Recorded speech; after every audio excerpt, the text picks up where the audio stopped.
अपनी दुकान खोलने के लिए सही स्थान का चयन करें या तय करें कि वहां पर लोगों का आना जाना लगा रहता हो। इससे आपको सामान बेचने में सुविधा होगी। आपका स्टोर व कार्यशाला आपकी दुकान के नज़दीक हो व सड़क के साथ हो, जिससे आपको सामान लाने और ले जाने में सुविधा हो। आपकी कार्यशाला में बिजली पानी की उचित व्यवस्था होनी चाहिए व शौचालय की भी उसमें व्यवस्था होनी चाहिए। पूर्व आवश्यकता: कारपेंटर व्यवसाय से संबंधित सभी आवश्यक मशीनों की सूची बनाएं व उनकी तलाश शुरू करें। इसके लिए आप ऑनलाइन स्टोर की सहायता ले सकते हैं। ऑनलाइन स्टोर्स में आपको बहुत सारे निर्माताओं की मशीनों की छवि, उनका विवरण व उनकी कीमत का पता चल जाएगा। इससे आपको अपनी ज़रूरत अनुसार मशीन खरीदने में सुविधा होगी। आपको कार्यशाला में काम शुरू करने से पहले कच्चे माल की आवश्यकता होती है। कच्चा माल खरीद कर रखें। आपके द्वारा खरीदा गया कच्चा माल उच्च क्वालिटी का व सस्ता होना चाहिए। कौशल और क्षमता की जरूरतें: वर्कशॉप में कुशल कारीगरों की आवश्यकता होती है। इसके लिए साक्षात्कार रखकर योग्य कर्मचारियों की नियुक्ति करनी अति आवश्यक है। ग्राहकों को बेचने के लिए सामान, कच्चा माल, तैयार उत्पाद का बनाना और बने हुए उत्पाद को बेचना। रॉ मटेरियल खरीदकर उत्पाद शुरू करना व बने हुए उत्पाद को ग्राहक तक पहुंचाना या उन्हें अपना सामान खरीदने के लिए प्रेरित करना, जिससे आपके व्यापार में वृद्धि होगी। How to handle manufacturing job: उत्पादित सामान को अच्छी तरह से स्टोर करना व उसे दुकान में सजाकर रखना ताकि जल्दी से ग्राहक उसे खरीदे। How to handle repair job: टूटे हुए सामान को पुनः मरम्मत करके उसे बेचने योग्य बनाना चाहिए। कच्चे माल की पहचान: अपने व्यवसाय में प्रयोग होने वाले कच्चे माल की हमें पूर्ण जानकारी होनी चाहिए। कौन सा कच्चा माल कहाँ से सस्ता और अच्छा व अच्छी कंपनी का मिलता है व कौन सा माल काम करने के लिए उपयुक्त है, इस बात की हमें पूरी जानकारी होनी चाहिए। इसके लिए हमें कंप्यूटर का ज्ञान होना अति आवश्यक है ताकि हम इंटरनेट का प्रयोग करके ये जानकारी घर बैठे हासिल कर सकें, क्योंकि इंटरनेट पर हर तरह की जानकारी हम घर बैठे प्राप्त कर सकते हैं। इस कार्य के लिए हम स्मार्टफोन का प्रयोग भी कर सकते हैं।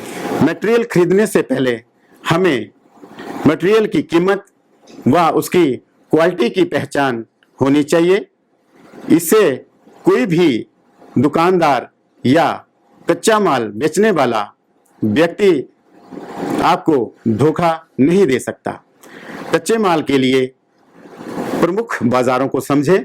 हमें कच्चा माल खरीदने के लिए मार्केट का ज्ञान बहुत जरूरी है।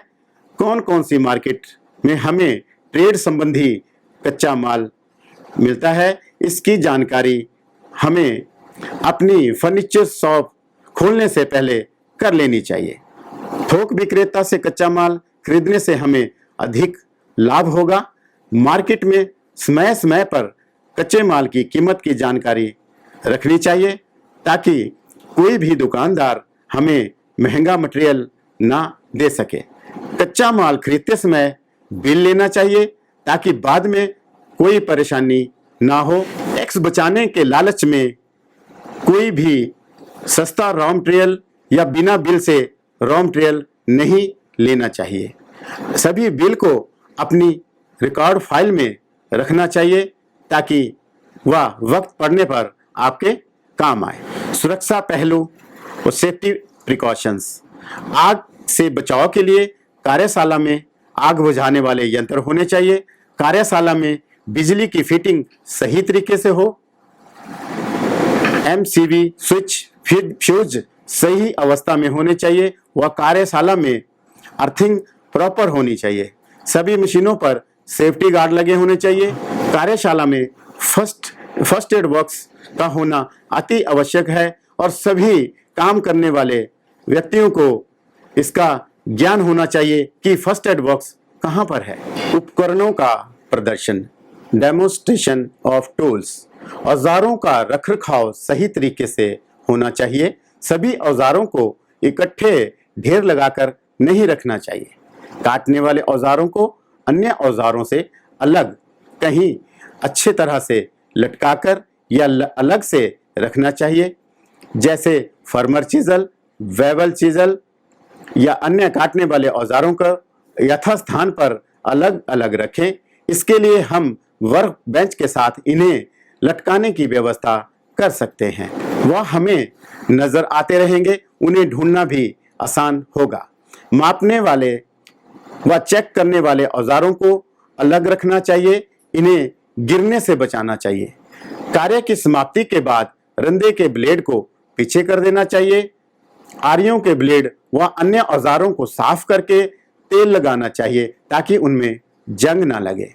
आरी द्वारा चिराई करते समय उसके सभी दांते प्रयोग में आने चाहिए, जिससे चिराई जल्दी होगी। हमेशा सेट और शार्प औजारों का ही प्रयोग करना चाहिए, जिससे आपका कार्य सही होगा और मेहनत भी कम लगेगी। उपकरण व लागत आदि की उपलब्धता, कारपेंटरी व्यवसाय से संबंधित मशीनें कौन सी मार्केट में मिलती है, इसके बारे में आपको पूरी जानकारी होनी चाहिए। आज के इंटरनेट के युग में यह जानकारी प्राप्त करना बहुत ही आसान हो गया है। इंटरनेट से आप मशीन व औजारों से संबंधित जानकारी प्राप्त कर सकते हैं। औजारों व मशीनों से संबंधित पूरी जानकारी व उनकी विशेषता कंपनियों ने अपनी वेबसाइट पर डाली होती है, जिससे हमें औजार व मशीन खरीदने में मदद मिलती है। इस तरह हम अपनी ज़रूरत कंपनी की वेबसाइट पर डालते हैं। इसके बाद कंपनी के कर्मचारी हमें संपर्क करते हैं, वह हमारी ज़रूरत को पूछकर आवश्यक मशीनरी व औजार हमारे घर तक पहुंचाते हैं। इससे हमें किसी भी मशीन या औजार को मंगाने में आसानी होती है और हमारी कमी की पूर्ति होती है।